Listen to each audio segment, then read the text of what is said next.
we have sources of funding available for that sort of grant. State funding, certainly we can seek out federal funds.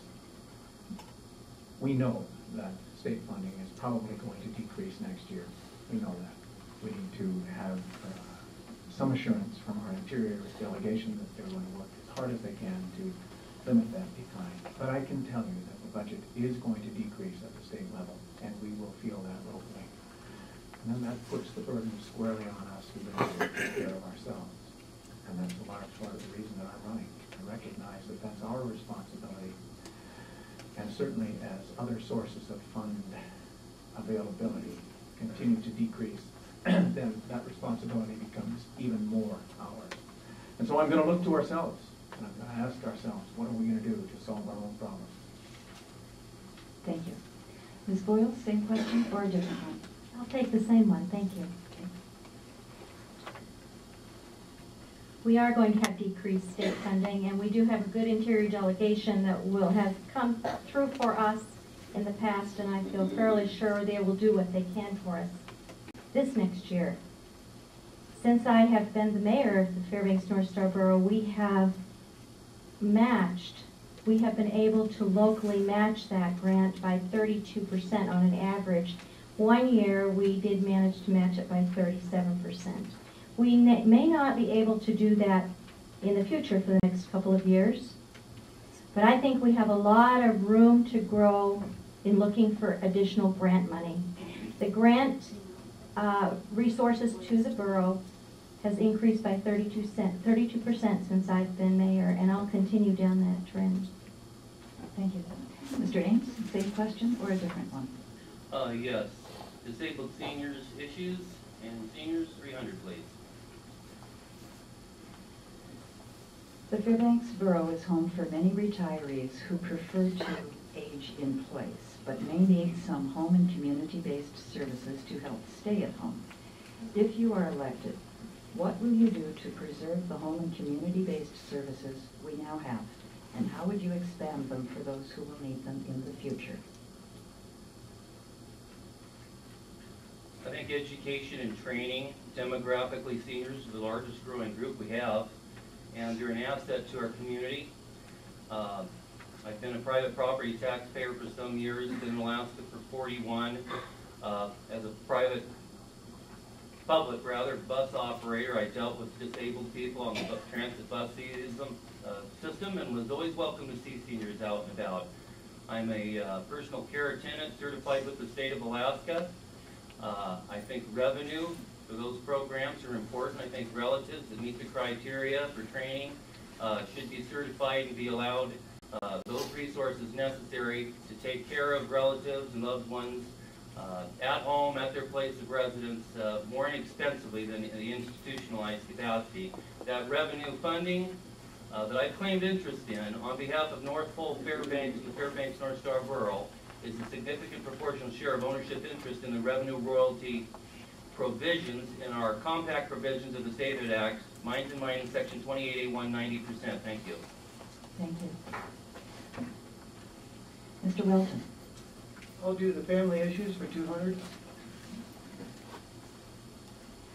What is the biggest single issue families in Fairbanks face today? Who gets a computer first? One of the biggest family struggles that I've heard of. I think the outlying areas face the continued problem of kids having to ride school buses for umpteen hours a day. That's something that I'd really like to work on. Mr. Aldridge, same question or different one? I'd like to tackle the same question.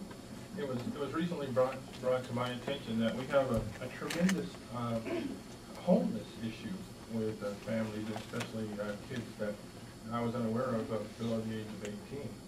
And I guess that's something that I would tend to lift to the forefront and try to do something about, especially in light of our harsh climate and things like that.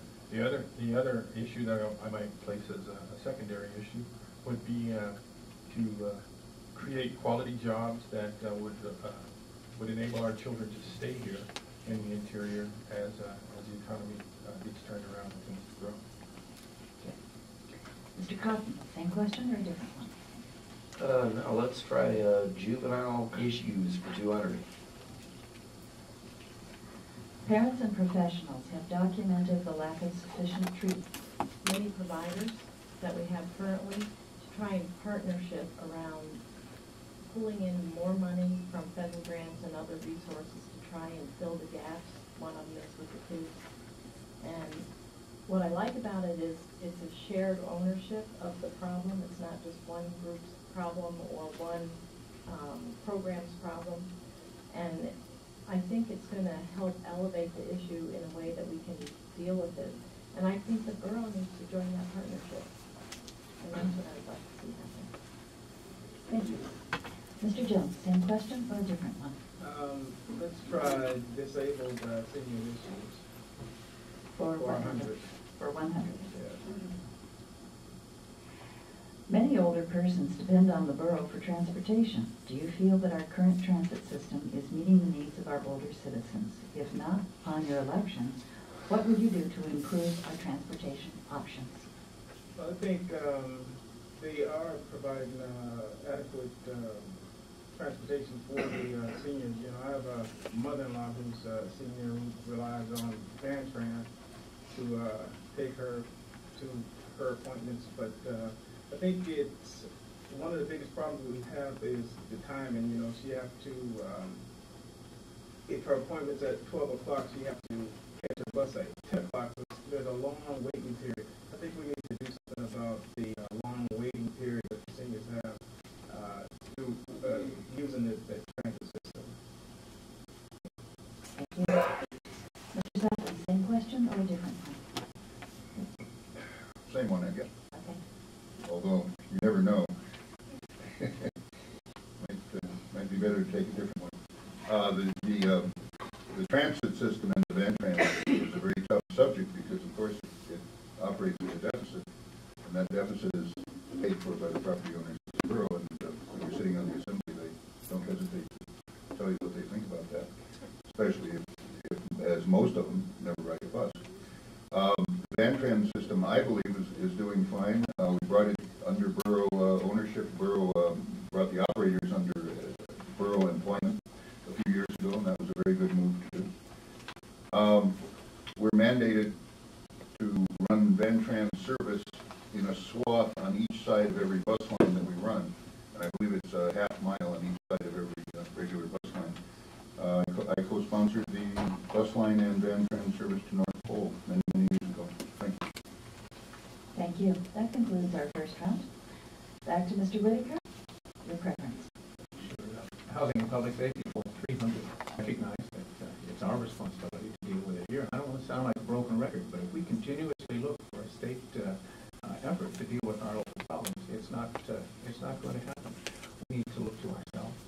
We do have a program in place, a SEEPS program, that has been quite effective downtown. We have the hospital working with a number of other governmental agencies to deal with that problem locally. We have made some significant strides with regard to the inebriate problem downtown. Beyond that, we need to look at the effect that alcohol has on those that it touches. The cost to the state and the local community for family assistance and other programs relative to that is significant. It's our responsibility to deal with it here. Certainly we look out and we try to find help in any place that we can. And it's our responsibility to deal with it here. Thank you. Ms. Boyles, same